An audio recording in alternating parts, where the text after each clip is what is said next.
Welcome. We've all had those moments that you're in a class or a conversation, you're scrolling through social posts and someone says, well, you just need to show your dog who's boss, or give him a quick leash pop, make him listen. Maybe your stomach just drops. Or you start to think, maybe I would get faster results if I did that method instead of this method. And you take to social media and good Lord, now you can quickly learn a lot of information, some of it not so accurate.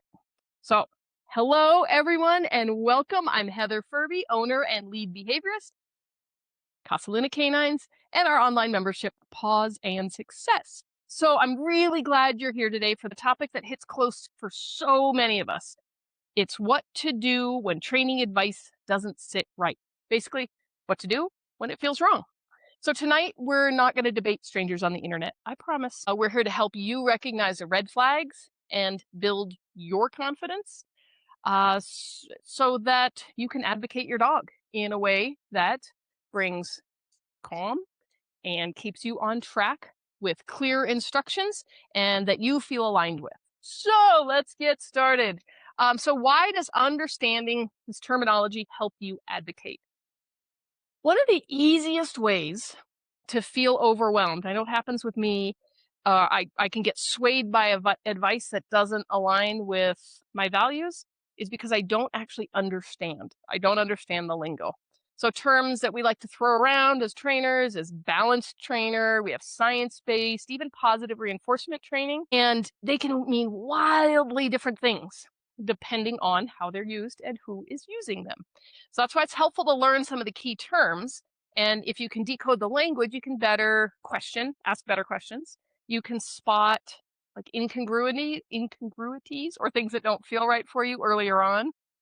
And you can make decisions that feel right for both you and your dog. So we're going to go over operant conditioning in just a minute. But first, as we go through these terms, I want you to keep in mind that there is not a perfect label. It's the labels don't always reflect what's happening in practice and in real life. So there is no perfect label. You're looking for an alignment between the method and the outcome and your own moral ethics. So let's look at what some of these terms mean. I'm going to grab my new tool, which is whiteboard, learning time. Whee! Okay, well, where does that go? How about right about there? Okay, so I'm going to just look at my notes so I don't get us more confused, but this is basic. You can write this down. Behavior Science 101. We did not make this up, and nor did dog training make this up. So these quadrants where we talk about positive reinforcement first is based in all levels of psychology. It's in human psychology is where it was developed, applied to a lot of learning methods, learning theories. If you hear these terms used, just know that they're not specific to dog training. All right, so we're just going to do a super quick overview of these 4 quadrants and operant conditioning so you can understand where all these kind of terms fit that we're going to talk about. In behavior science, we first have to know that the words positive and negative are not good and bad. We have to get into our behavior science brain. Positive means adding something, like it's a positive add. Negative is taking something away. Like Luna is about to eat my markers here, so we're going to take them away. So positive is adding, negative is taking them away. Reinforce or reinforcing reinforcement means we're doing something that makes it likely that that behavior will continue, so that the behavior is reinforced and repeated. Punish is actually what we do to try to stop a behavior. We make it less likely for that behavior to reoccur. So it doesn't mean good, bad, we want you to do this, I'm going to punish the crap out of you. It really means I'm adding something positive, taking it away is negative, reinforced the behavior, so it's a likelihood it would happen again, or to punish is a likelihood of the behavior decreasing. So that's where these 4 terms come in. Now we're going to talk about it because it all goes into a quadrant. So if we have reinforcing and punishment, positive is adding something, negative is taking away. So you can start seeing there's these 4 quadrants. We're going to get a little geeky, and then I'm going to back up and hopefully make this easier for you guys to remember. Positive reinforcement is what Luna's doing right now down here. I wish you could see her. What positive reinforcement is, we're adding something to reinforce a behavior. You sit, you get cookie. Easy enough. Negative reinforcement. So we're coming over to this quadrant. So I'm going to start going around this way. We started here. We're going to go here. This negative reinforcement is really you remove something the dog doesn't like to increase the behavior. This is where it gets tricky. These two quadrants often work together.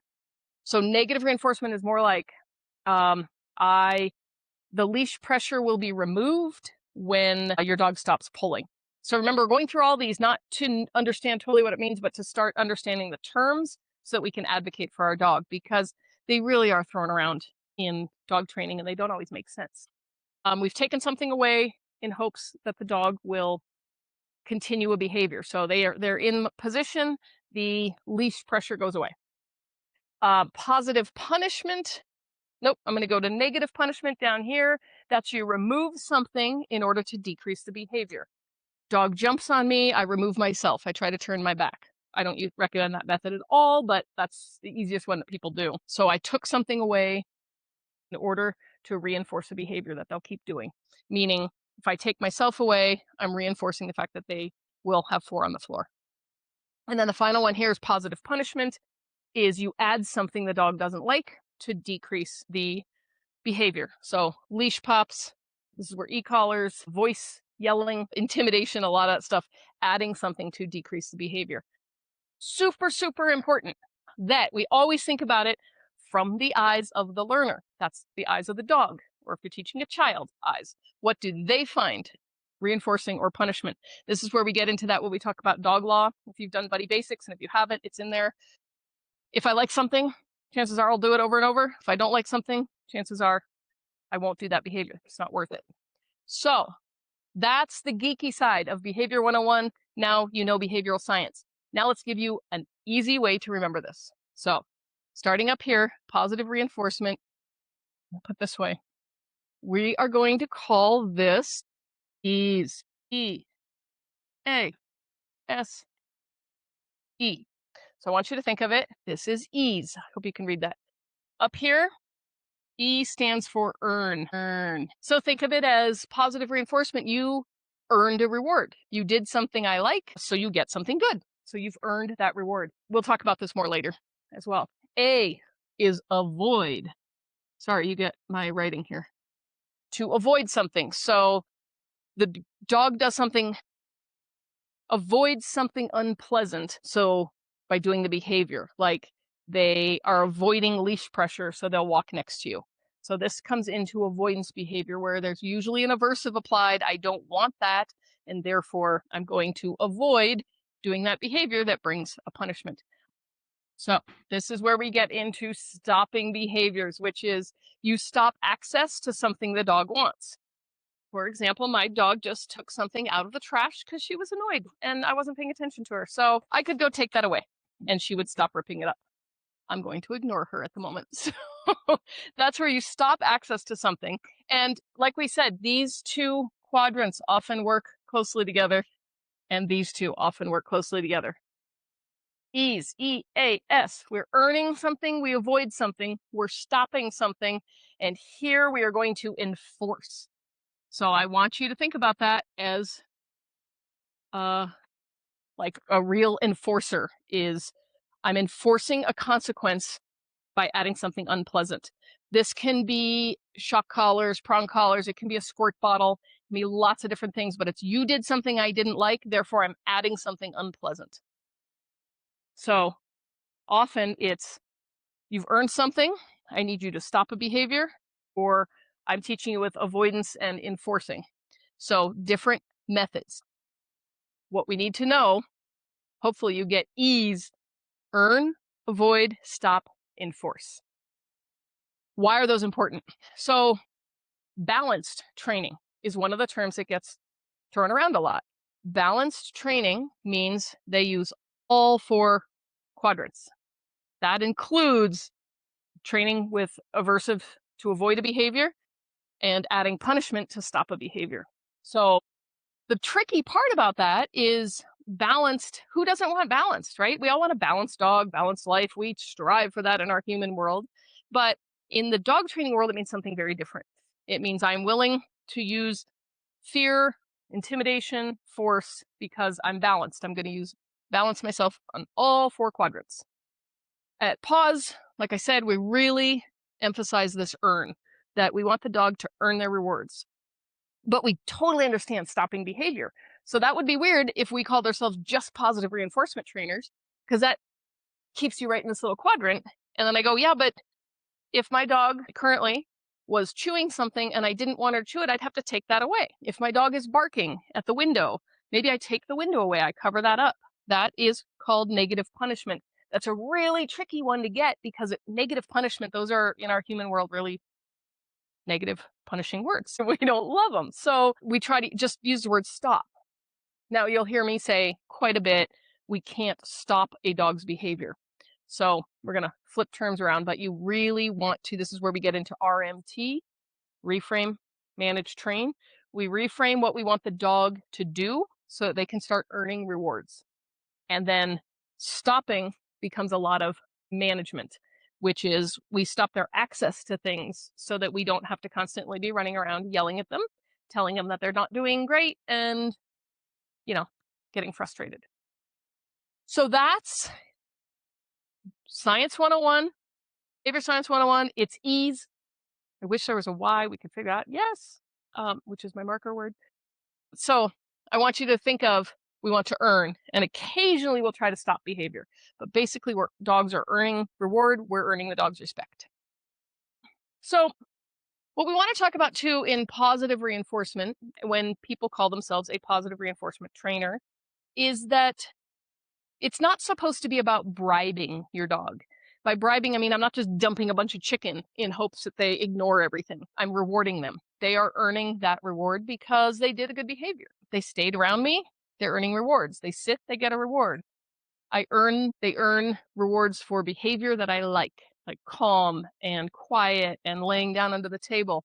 So they are earning respect. Then they earn access to maybe more space. If they're listening and we're communicating well and I go off leash, they earn privileges to be off leash. And why I say that is it's not about you showed me you're listening, therefore you get this. It's, we've earned respect for each other. We're working around, therefore you can earn more freedom. Okay. That's a really tricky one to get, because people think positive is, I'm just going to be positive and I'm positive Polly. And that is not what we're talking about. It's also not about being permissive, not about never saying no. It's not giving your dog carte blanche to do everything. It's about setting your dog up to succeed and then choosing methods that support their emotional safety at that time. So dogs who are taught through relationship-based reinforcement, they learn faster, they retain the information longer, and they have more reliable skills. That's because it's built on trust, and that's how we move from chaos to calm. If you are familiar with our basics framework, this is where instructing and coaching strategies come in. Instructing is about setting your dog up with clear, consistent communication and teaching what your dog to do so they can earn, rather than just constantly saying no and trying to stop behavior. So that's about the instruction. And then coaching is about supporting those decisions in real life and giving feedback, adjusting your expectations of the dog, of yourself, just adjusting, of synchronizing your mood, synchronizing what's needed, and helping your dog. Oh, sorry, it's coaching. I got into synchronizing already. Coaching, and it's like looking at your mood, looking at your dog, and coaching your dog towards success, giving feedback and adjustments, helping your dog succeed in more challenging situations. But I want to take a bird's eye view now at some of the other terms that we're going to need to know. So we talked about positive reinforcement is rewarding for behavior we like, but it doesn't mean you have to be positive Polly. And knowing that positive reinforcement trainers will use this quadrant often of negative punishment, but it's not causing fear, harm, and doubt. It's not harming that relationship. Balanced trainers will use all 4 quadrants. So you need to be prepared if you're advocating for yourself to know that will include some aversive techniques. And that's from avoidance behavior to enforcing. They're going to go back and forth and be more comfortable using those control methods.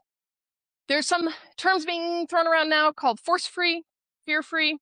Force-free is a general term that is about not forcing your dog to do something. It's about helping them, referred to a broad training philosophy that avoids using physical corrections, intimidation, coercion. So force-free, really be in that positive reinforcement area. Fear-free, on the other hand, is very specific. That is a specific certification that was for veterinarians and now has expanded to trainers. So if you have somebody saying fear-free, they have to be certified in that method. But it really prioritizes the dog's emotional well-being and aims to build trust rather than fear in the learning process. I just want to be real clear that fear-free is a certification, trademarked term. They have to have completed that to use the term. So we kind of use force-free as a general term, fear-free as a certified.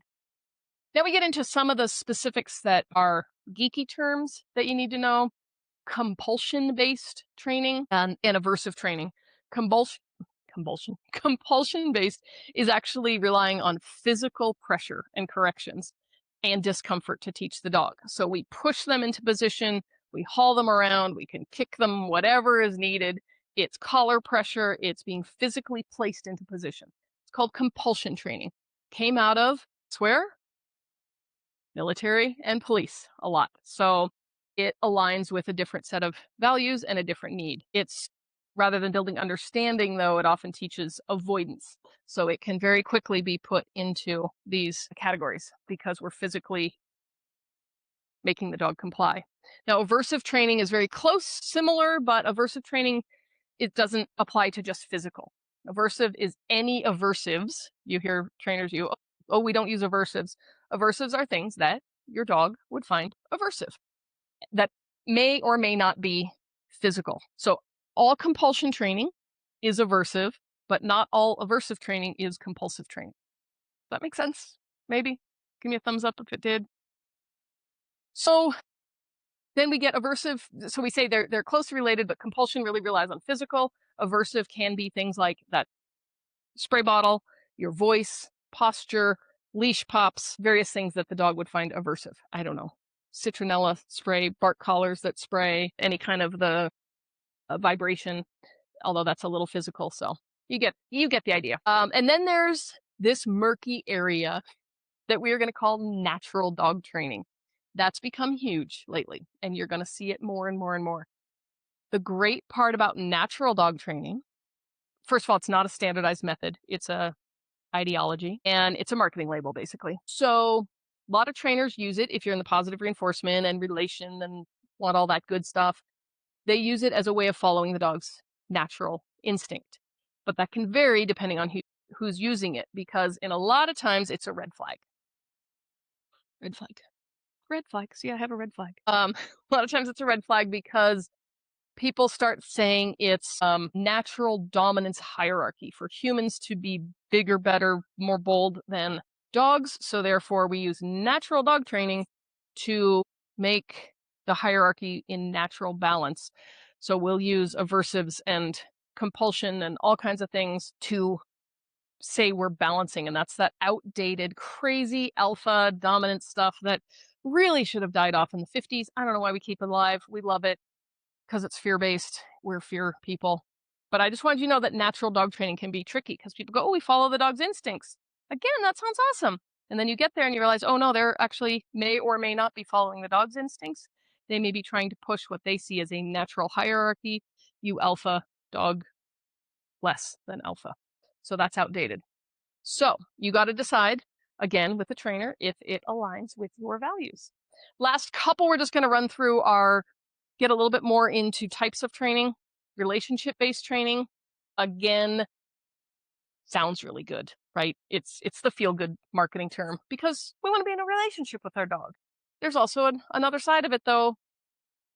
If we think about human relationships, not every relationship is positive and healthy. There are relationships based on dominance or abuse or other methods. So just because it's relationship-based training does not automatically put it into this positive category or positive reinforcement or even negative punishment. it can be really abusive. So just note that, again, you've got to feel in alignment with the method. Marker-based training, that's just using like the clicker. You got these? Click, that's Karen Pryor, classic. We're marking that you did something good. And I use the word yes. So it's any marker word. Yes. Click. Good dog. Something that marks you did something right and reward is coming.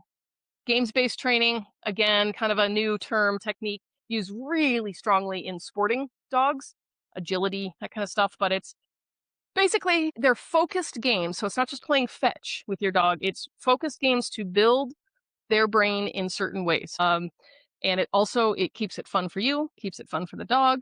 And it's less about, I got to put my training belt on and get all my stuff together and go have a session that lasts an hour. Games-based training is about, hey, I'm making my coffee. What can I do with my dog? Heading out for a walk. What can I do for my dog? And they're focused games, structured. The last one we're going to cover is LIMA, L-I-M-A, stands for least intrusive, minimally aversive. That sounds great. But it isn't a training style. It's a decision-making framework that's used by a lot of the certification organizations.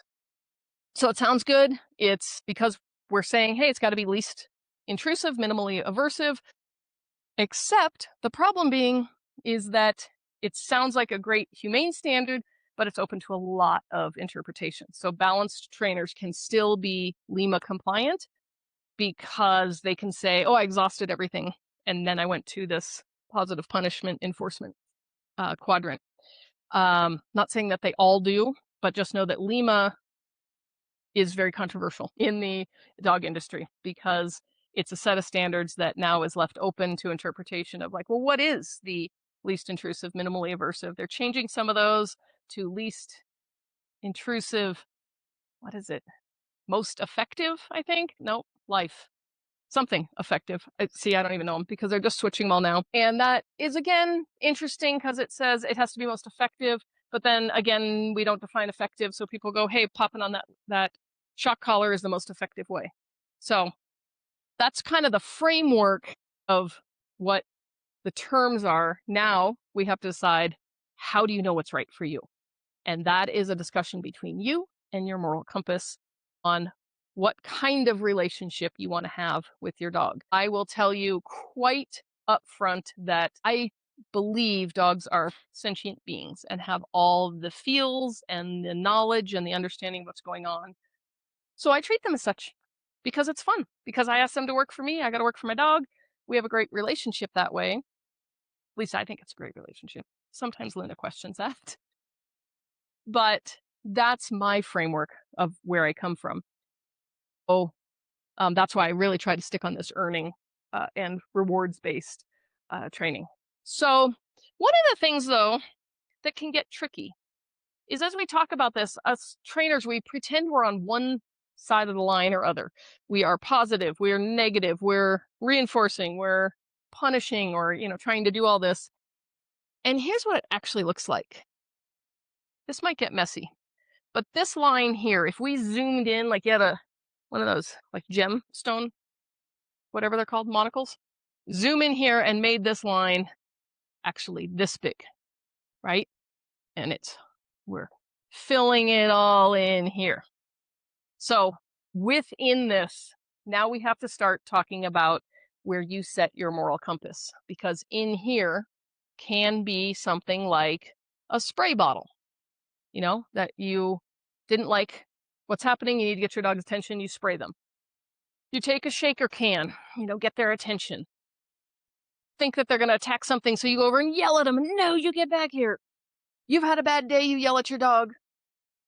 So why I say that is it's actually grayest down in this area when we talk about positive punishment is, a lot of people say hard line, no shock collars, no pinch, no prong. But would you use a spray bottle? Would you use a shaker can with a loud noise to get your dog's attention? That's where I say it gets murky. We have to align with ourselves because it comes into the same kind of thing with parenting. Do timeouts work? Would you give your kid a timeout? Should you lock your kid in their room? Do they actually learn? I would advocate that no, we don't use those methods, because anything that startles the dog or tries to get their attention becomes about me trying to enforce the rules rather than me saying, hey, you're earning some good behavior. But that's me. So that's the way I train. Some people are saying, you know what? I got to do what I got to do. I'm going to use that shaker can. So you choose, you reckon with yourself, you have to feel in alignment of what you're going to use. We will not use any of those methods if you train with us and pause. So you're going to hear that from us. But there's a lot of people out there that go, that's not really causing damage to your dog. So that's fine. You make up that rule for yourself. The example, if Alan and I went out for dinner and I didn't like what he was doing, and I just took a spray bottle every time I didn't like something, I just squirt him. He's looking at me now. I'm getting the eye roll. I don't think we'd have a great relationship, right? That's me enforcing the rules. And he wouldn't even be learning anything. It's just, I don't like that behavior, squirt. I don't like the behavior, squirt. I would like that relationship. But, some people go, well, you have to get your dog's attention. At some point, the dog has to comply. My piece is every time I start talking about compliance, I'm in that enforcement rule. And I got to take a step back and go, what is the dog? Have I actually taught the dog the skills that they need? Which gets us into the heart of this, of how do you advocate when something's gone wrong? So first we talk about the red flags. We did a post about that, which is, how do you know when it's time to say something if you're working with a professional? So it could be a professional trainer, dog walker, might not even be a professional. It could be your spouse, could be your in-laws, whatever it is that you're not agreeing with those methods. And how do I know when to speak up? So a couple red flags. We do red flag is you're told, show them who's boss. That's an alpha dominance, outdated. I say run, don't walk, but that to me is a red flag where there's show them who's boss. The trainer or professional says, oh, your dog's just being stubborn. That's a big red flag. Dogs don't get stubborn. Stubborn takes a logical thinking, a sort of a revenge of I'm choosing not to do this because I don't like you or I'm trying to get back at you. What dogs can do, which is very popular, when they're over rooting around in something, you call their name and they go, going back. We say, oh, that's stubborn. But actually what they're doing is saying, the value is so high here and there's no value over there because you've been squirting me with vinegar. Like, I don't want to be around you. All those things that are accumulative that we don't think the dog takes into stock or into account. They're like, no, there's no value around you. I come back, I either get squirted or I get boring kibble. I have to sit and behave. There's so much more value here in eating the squirrel that I just caught or about to roll in the dead stuff that I don't like. So dogs see in terms of value. We talk about that in other seminars or in our mastery membership. We do deep dives into that kind of learning of how do we increase value. But just know that your dog doesn't get stubborn. They're not waking up in the morning going, yeah, I'm going to make your life hell today just because I feel like it. They just look and go, hey, there's no value. So it's up to us to add the value. Anytime red flag, you're advised to pop, yank, intimidate your dog into a compliance. That's a red flag. And definitely if your concerns are dismissed by the professional or any pet care person, if they just go, well, that's how dogs are. That's just the way it is. And they are not taking time to answer your questions. Huge red flags. So if your gut is saying this doesn't feel right, I want you to trust it. And yes, that includes if you're working with us. You don't need a PhD in dog psychology to know when something is making you or your dog uncomfortable. You just need to know this doesn't feel right. And then what do we do? So that's the red flags, but I have to write these down because I always have to read them too. So now I got a red flag, but then what do you say without starting a fight? I'm a very direct communicator, but that means I don't always sugarcoat things. So that can start some controversy. And I want to give you some things that can help you speak up without the controversy, because it can be really uncomfortable, especially when that trainer is coming across, with authority. What do you say? A couple things you can always say, write these down. Thanks for your suggestion. I'm working on a different approach that's more relationship based. That's one thing you can say. Or you can say, I really want to make sure my dog feels safe during training. So I'm going to avoid techniques that rely on fear or correction.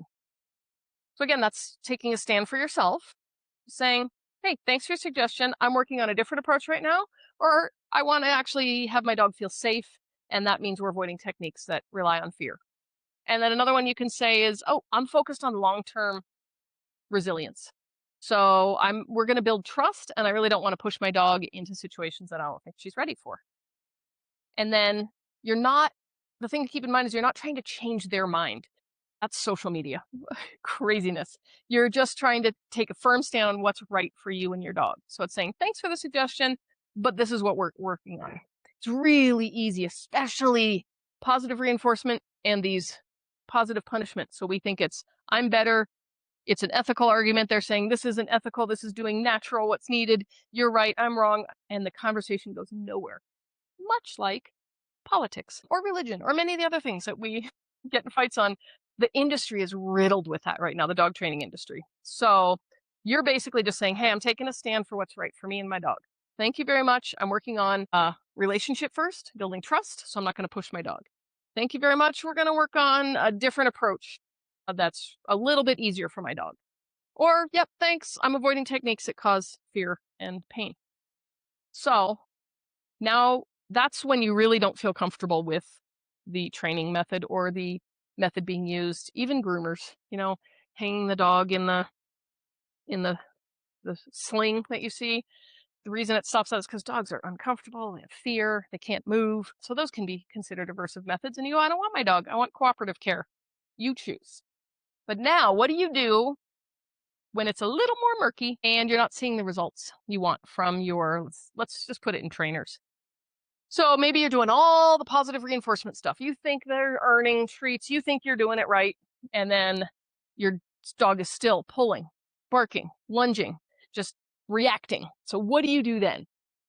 And this is where it gets really hard because maybe the professional already has your money, but you're not getting the results that you see or want. So first thing is this is our basics framework where we look at awareness and synchronizing. So awareness means you're checking in with yourself.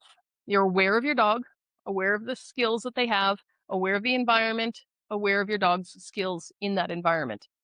That is in Buddy Basics. So the basics framework, if you haven't purchased or been in the Buddy Basics course yet, highly recommend you do that. That's going to give you all this stuff that we're talking about. So awareness comes in, you're checking in with yourself. And then are you overwhelmed and frustrated?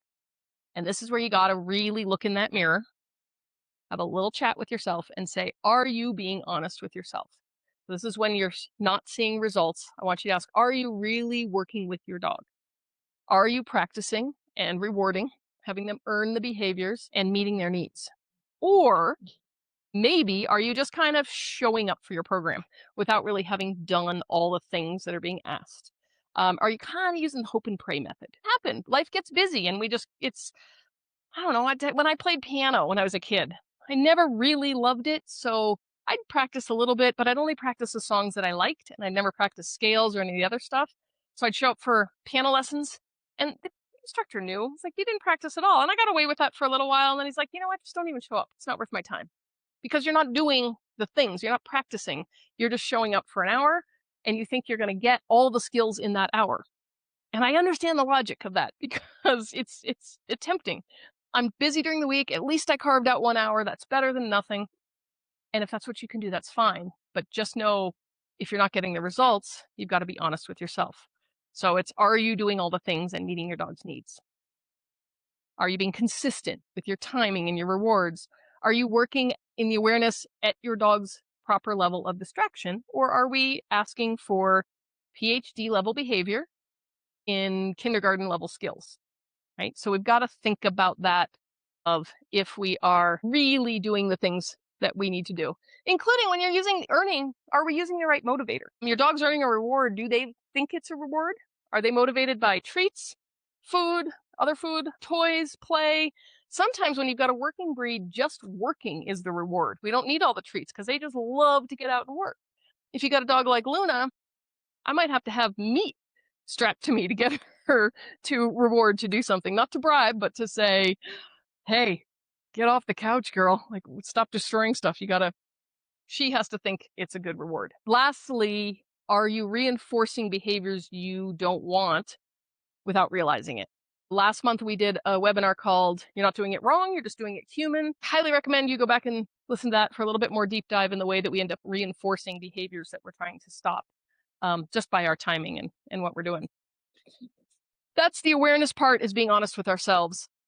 Then we're looking at synchronizing, which is about reading your dog's behavior, synchronizing our energy, and also synchronizing our expectations to their current emotional needs, our current emotional needs, and working together instead of just trying to push through and be compulsive and say my way or the highway. So if you've gone through those and you're saying, yeah, I'm really not getting the results that I need, then you want to be asking your trainer questions. Why are we using this method as opposed to this? How does this crazy game of towards me or leg weaves ever help with loose leash walking? Why am I playing around the world when I really need my dog just to stop barking?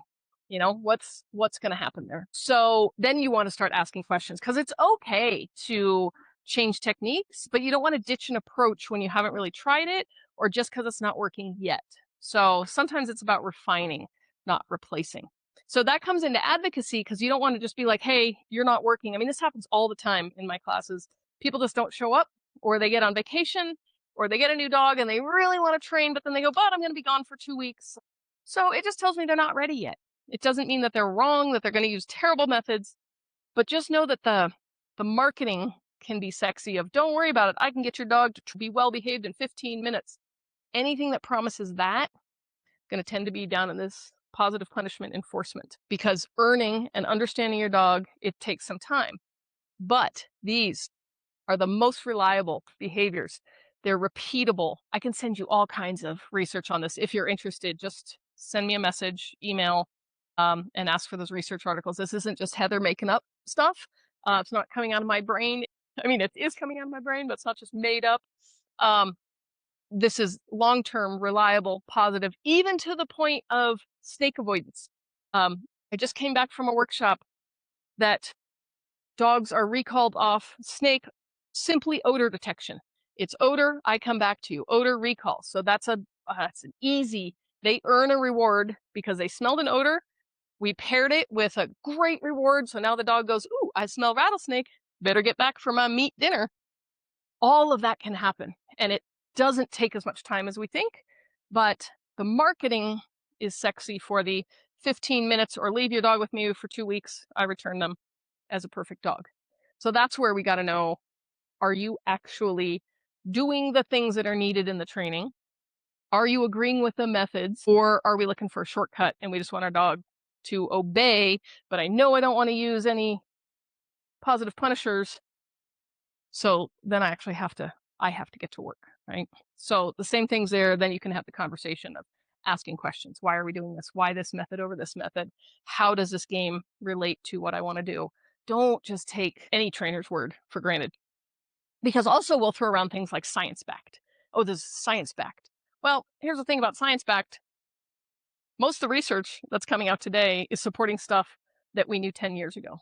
So we're just proving history, and it's not necessarily forward thinking. So there are times we can know more, but science hasn't actually proven it yet. So just, take that with a grain of salt. And I say that because we used it. We say based in fun, backed by science, because it is science backed, but we're using cutting edge science in order to keep working with our dog. So what's the big takeaway? You are your dog's best advocate. You don't need to become a professional trainer, but you do need to feel confident enough to say, it doesn't work for us, and trust that your dog deserves safety, respect, and really thoughtful training. At least that's my approach. This is where the first letter in basics comes in, B, is that it's about bonding. Advocacy starts with the relationship. You care for this dog, so you're willing to go to bat because you bonded with the dog. You know their likes and dislikes, their fears, their joys. All of that, when you know that, it becomes a lot more clear when something's off. When you don't know about your dog, then it's hard to advocate for what feels right or wrong. So that's why really in the Pause Mastery, when we launch that next, or very soon, end of June, I believe, we really do the deep dives into, we want to provide the lens so that you can take any training. I don't care if it's agility, gun dog, sport, and say, does this feel right to me? Is this a relationship I want with my dog? Is there another method, just to not take everything that trainers and professionals say for granted? So the bond with your dog actually gives you permission to pause and ask questions, choose what's best for your dog, and you don't have to be confrontational to be clear. You don't have to accept advice just because someone says it confidently or really loudly or cat types in all caps. Like, you don't have to accept that. You get to say what's right for you and your dog. So I really want to thank you for being here. Keep learning, keep asking questions. Most of all, I want you to keep showing up for your dog in ways that feel right for both of you. Let's see if Luna wants to come up. Hey, come here. Come on. Yes. Hi, Luna. That's my Luna girl. So until next time, stay calm, confident, and connected. And we will see you over in the Pause membership or out on one of the courses with Casa Luna Canines. Take care.